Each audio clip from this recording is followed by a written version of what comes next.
কালকে সকাল থেকে মাটি লাড়ে, কালকে মাটি আমি যদি জানতি আমি তো বাধা দিতি, কিন্তু কালকে আমি যখন দেখি না ওরা জল খাবার খাচ্ছে, আমি বলি যে কে বললো যে জানাপাড়ায় হচ্ছে মাটি লাড়ে সাগরি জানার পুকুর পাড়ে পাইলেন হবে।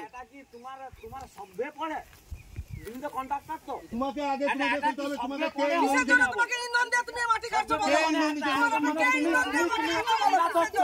এই গাছটা যদি পড়ে আসে জিনিস যায়, একটা গাছ একটা মাংস জীবন হয় কিনা বলো? এই গাছটা যদি পড়ে জিনিস যায় কে গাছ নেবে? তুমি গাছ নেবে? তোমাকে অনুমতি কে দিয়েছে বলো? এখান থেকে তুমি মাটি কাটতে তুমি কে নিতে বলো? এখান থেকে তোমাকে মাটি কে নিতে বলো? এইখানে একটু বাকি চাপা দিয়ে রেখে দিই, ওই সঙ্গে বাকি কুতো ওকে পুঁতিয়ে রেখে দেবো একবার। অনুমতি কে দিয়েছে বলো? এখানে আবার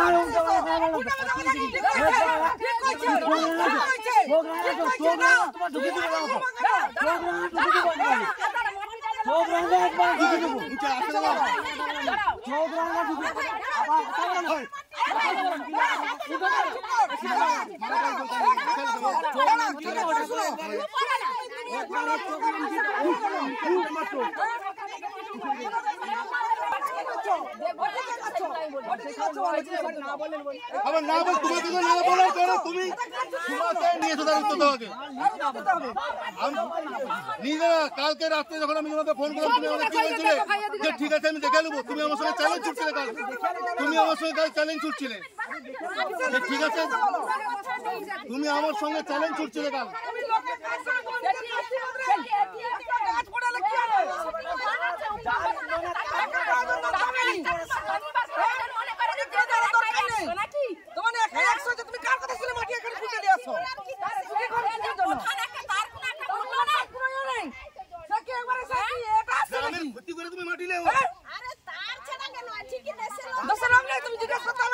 তোমাকে বলতে হবে তুমি কার ইন্ধনে মাটি কাটছো সেটা আমরা মেনে নিয়েছি, কিন্তু ইনারা যে কাজ করছে কোথা থেকে কাজ করছে আমি জানি। কালকে যখন আমি আসছি না দেখি দুজন ভদ্রলোক খাটে মাটি খোলা তখন বস্তা হয়ে আছে, ওখানে অনেক বস্তা কাটিয়েছে। আমি বলি কোথায়, একজনকে জিজ্ঞেস করলি না কোথায় কাজ হবে না জানা পড়া, আমি করি আমার পাড়ার লোক কাজ করবে নি কইছে, আর ওটা হচ্ছে অন্য পাড়ার লোক এসে কাজ করবে দিয়ে আমি আর কোনো জানি, আমি যে সত্যি হয়তো এই জিনিসটা হলে হতে পারে। এই যে মাটি নিয়ে নিয়েছে এটা তো এখনকার মাটি নয়, এটা তো আগে নিয়েছে, আগে কাজ হয়েছে, আগে ওই জানাপাড়ায় মাটি গেছে পাইলেন ধরানোর জন্য। তখন তো এইভাবে গাছের নিচ থেকে নিয়েছে, বাধা দিয়েছিলেন? ওটা আমি এই আমার পুত্রা জানি, আমি ওটা বলতে পারবো না, ওটা কেউদের কি হয়েছে কথা ওটা আমি বলতে পারবো না, যেটা আজকের হয়েছে সেটা আমি বলছি, এটা আজকের আমি বলতে পারবো। আপনার নাম? বাণীকরণ, বাড়ি আসরতলা। আর এই গ্রামের নাম? ওইটাই আসরতলা, গ্রাম পোস্ট আসরতলা। আজকে এই সময় এইখানে এত লোকের ভিড় কেন? এত লোকের ভিড়ের কারণ আমরা সব এখানে যারা দাঁড়িয়ে আছে সব পাড়া প্রতিবেশী, এখানে এই অবৈধভাবে খাল পাড় কেটে গাছগুলোর অবস্থা দেখুন আপনারা কিভাবে গাছগুলো সব ন্যাড়া করে নিয়ে যাচ্ছে, শিকড় সমেত দাঁড়িয়ে আছে, বাকি গাছগুলো পড়ে যাবে এমন অবস্থা। কাউকে না জানিয়ে অবৈধভাবে খাল পাড়ের মাটি কেটে নিয়ে যাচ্ছে। দুদিন পরে যদি জোয়ার আসে প্রবল বৃষ্টি হয় এ তো পুরো গ্রামেই জল ঢুকবে। সেই কারণে গ্রাম প্রতিবেশী সবাই মিলে প্রতিবাদ করতে আসছে যাতে না মাটিটা কাটা হয়, এবং যে কন্ট্রাক্টরের আন্ডারে মাটি কাটা হচ্ছে তাকে আমি বাধা দিয়েছি, তারপরেও আজকের গায়ের জোরে লোক পাঠিয়ে দিয়েছে কাটার জন্য। তো গ্রামবাসী প্রতিবাদ করবে নাকি চুপচাপ দাঁড়িয়ে থাকবে নাকি?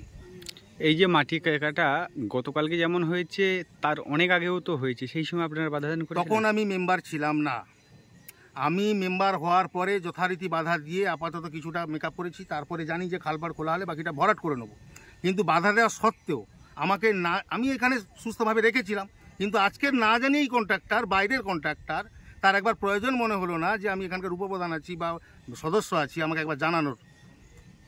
এই গ্রামের আপনি সদস্য আছেন? আমি এই গ্রামেরই সদস্য। ও আচ্ছা, এই যে মাটি ভরা হচ্ছে এটা যাবে কোথায়? এটা যাবে সামনে একটা পঞ্চায়েত সমিতির রাস্তা টেন্ডার হয়েছে বিনাবাণী সংঘ থেকে পরেশ দাসের বাড়ি পর্যন্ত, তাতে এক জায়গায় 70 মিটারের মতো একটা পাইলিং রয়েছে। তো তার পাইলিং আছে, সে মাটি পাইলিংয়ের জন্য কোথা থেকে নিয়ে আসবে সেটা তার ব্যক্তিগত ব্যাপার কন্ট্রাক্টরের, কিন্তু গ্রামবাসীর ক্ষতি করে নয়, খাল পাড় কেটে নয়, যেটা গ্রামবাসীকে অসুবিধায় ফেলবে। তার পরামর্শ করার প্রয়োজন ছিল আমার সঙ্গে, কোনো রকম কিছু করেনি। এই যে পাইলিংটা হবে এটা এই গ্রামেতে না অন্য গ্রামে? না, এই গ্রামেই হবে। এখন কি চাইছেন? আমার গ্রামের ক্ষতি করে নিশ্চয়ই কন্ট্রাক্টর টেন্ডার পেয়েছে, সে কাজ করবে, তো কোথা থেকে মাটি নিয়ে আসবে তার ব্যাপার, কিন্তু আমার তো গ্রামের ক্ষতি করে নয়। কাজেতে আপনাদের বাধা নেই, তাই তো? কাজ তো করবে, সে রাস্তার টেন্ডার পেয়েছে, টেন্ডার হবে, কাজ হবে, গ্রামবাসী চাইবে যে কাজ হোক, কিন্তু এই নয় যে মাটিটা নিয়ে যাবে আমাদের খাল পাড় কেটে, যেটা আমাদের ভবিষ্যতে বন্যা হতে পারে, জল ঢুকতে পারে গ্রামে, এমন ক্ষতি করে তো কাজ আমরা চাইছি না। কোনো জায়গায় অভিযোগ আরও জানিয়েছেন? আমি বিডিও সাহেবকে জানিয়েছি, ইরিগেশন ডিপার্টমেন্টেও জানিয়েছি, বাকিটা কি হয়। আপনার নাম? আমার নাম চন্দ্রকান্ত মণ্ডল, আমি বয়াল 2 উপপ্রধান এবং এই সংসদের সদস্য। এই সংসদের নাম? এই আসরতলা ফণীভূষণ শিশু দুর্গ 27 নম্বর বুথ। টেন্ডার মেরে একটি কাজ নিয়েছি নরসিংহপুর বিনাপানি সংঘ থেকে ফরেস্টদাস পর্যন্ত রাস্তা হবে এবং পাইলিং হবে, 70 মিটার আবার রাস্তা পেয়েছি এবং মাটি ওই পাইলিংয়ে মাটি লাগবে বলে পেশকার মাঠে গ্রাউন্ড থেকে মাটি মেরে নিচ্ছি। তো এলাকাবাসীর যেটা অভিযোগ যে পেশকার মাঠের চারদিকে যে গাছ আছে এবং মাটি দিয়ে যে পাড়, সেই গাছের গোড়া থেকে মাটি নিয়ে নেওয়ার জন্য ক্ষতি হবে। এবারে কাজ করতেছে, এবারে হয়তো কোথাও একটু চলে গেছে সেটা আলাদা কথা, নেলে তো আমরা গাছের গোড়া থেকে মাটি লেইনি, এবারে ফাঁক থেকে মাটি লেইনি, এবারে হয়তো লেবার কাজ করতে গিয়ে হয়তো গোড়ায় একটু মাটি নিয়ে না। আপনি এই যে মাটিটা নিচ্ছেন এখানে, মানে এটা কি প্রশাসন আপনাকে এখান থেকে মাটি নিতে বলেছে? ভিডিও বা সভাপতি বা পঞ্চায়েত থেকে কেউ বলেনি, আমি ফাঁকা যাচ্ছে বলে খালপাড় থেকে আমি মাটিটা নিয়ে যাচ্ছি, ওখানে পাইলিং এর জন্য। কারো অনুমতি নেননি? না না। কেউ কি এর জন্য অর্থ আরও নিচ্ছে আপনার কাছে? না না না, কেউ কোনো পয়সাও নিচ্ছে না, কেউ কোনো কিছু না। এবারে ওইখানে কাজে লাগবে বলে মাটিটা আমি পাইলিংয়ে মাটি বস্তা ভরতেছি। এই গ্রামেরই কাজ? হ্যাঁ, এই গ্রামের কাজ, এই গ্রামের কাজ। এইখানে সামনে মানে ওইখানে আপনাকে এখানে মাটি নেওয়ার জন্য কেউ বলেছে? মানে এখানকার বিজেপি পরিচালিত যে পঞ্চায়েত তারা বলেছে? না, আমি মেম্বারকে বলছিলাম যে কাজ হবে, এখানে পাইলিং পেয়েছি, আমার 70 মিটার কাজ হবে এবং বলি ফলি ফেলাচ্ছি এবার মাঠে, আর ওই মাটিগুলো আমি মানে মাটি লুবো বলে ওনাকে বলি, মাটি লুবো বলে আমি ওনাকে বলি। উপপ্রধান যিনি চন্দ্রকান্ত, তিনি তো কিছু জানেন না বলছেন। না, আমি পাইলিং হবে বলে ওনাকে বলেছি, পাইলিং হবে, কাজ হবে এবং কাজও শুরু করবো বলে ওনাকে বলেছি এবং অর্ডার করারও দেখাইছি, সব কিছু করেছি। কিন্তু এটা তো অবৈধভাবে মাটি নিচ্ছেন। না, অবৈধভাবে বলতে আমি কাজের জন্য মাটি নিচ্ছি, আমি তো আর অন্য কারো মাটি নিয়ে যে কাজ করবো সেরকমই প্রোগ্রাম আমাদের নেই। আমি ওই পাইলিংয়ের জন্য আমি মাটি নিচ্ছি, এই পাইলিংয়ের জন্য আমি বস্তায় মাটি ভর্তিছি।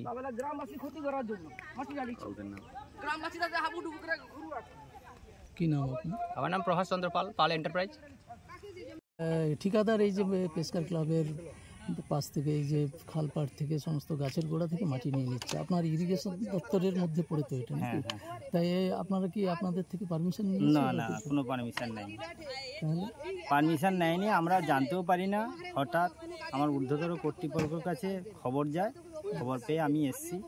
আমি এখানকার স্থানীয় এই বুথেরই আমি ছেলে, ইরিগেশন দপ্তরে কাজ করি, দিলীপ কুমার মাইতি। আমি এসে শুনলাম যে বাধা দিয়ে কন্ট্রাক্টরকে সরিয়ে দেওয়া হয়েছে, এখন মোটামুটি কাজ বন্ধ। গতকালকে যেমন হয়েছে, আগেও তো অনেকটা মাটি কাটা হয়েছে, এই বিষয়ে আমাদের কাছে কোনো মানে খবর না থাকলে আমরা কি করে জানবো? আমাদের তো একটাই এলাকা নয়, আমাদের সেই বোগা পর্যন্ত, বিদ্যাপীঠ পর্যন্ত পুরো এলাকা। তা আমরা এইটুকু কোথায় কি হচ্ছে আমরা জানবো কি করে? আমার নিজের বুথটুকু আমি জানি না ততটা। আপনার কোনো ব্যবস্থা নেবেন? হ্যাঁ, আমার ঊর্ধ্বতর কর্তৃপক্ষকে জানিয়েছি, উনি যা ব্যবস্থা নেওয়ার নেবে। আপনার নাম? দিলীপ কুমার মাইতি। অভিযোগ সম্পূর্ণ ভিত্তিহীন। আমি ওখানে ওই গ্রাউন্ডটা কোথায় আছে তাও সঠিকভাবে আমার জানা নেই, আর মাটির সঙ্গে কোনো সম্পর্ক নেই, মাটি দেখাবার আমাদের প্রয়োজন নেই। কেবলমাত্র যেখানে রাস্তাটি হবে একটা পঞ্চায়েত সমিতির স্কিম, যেটা বিনাপানি সংঘ হইতে পরেশ দাসের বাড়ি পর্যন্ত একটা রাস্তা, ওই রাস্তা নির্মাণের কাজ ইতিমধ্যে বিডিও সাহেব টেন্ডার করেছেন এবং তা ওয়ার্ক অর্ডার দিয়েছে। দেওয়ার ফলে মূলত পঞ্চায়েত সমিতির বেশ কিছু ভালো মন্দ সেগুলো আমরা দেখভাল করি বাইর থেকে।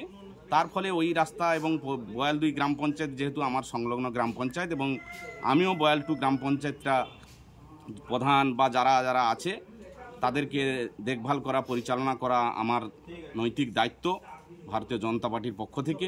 সেই হিসাবে আমি ওখানে গিয়ে রাস্তাটা যেটা হবে, সে রাস্তা কোথা থেকে কোথায় নির্মাণ হবে, কিভাবে হবে, সেগুলো দেখিয়ে চলে এসেছি। বাকি কাজটা কন্ট্রাক্টরের, কন্ট্রাক্টর কোনখান থেকে মাটি নিয়ে আসবে না নিয়ে আসবে সেটা আমাদের দায় দায়িত্বের মধ্যে বর্তায় না।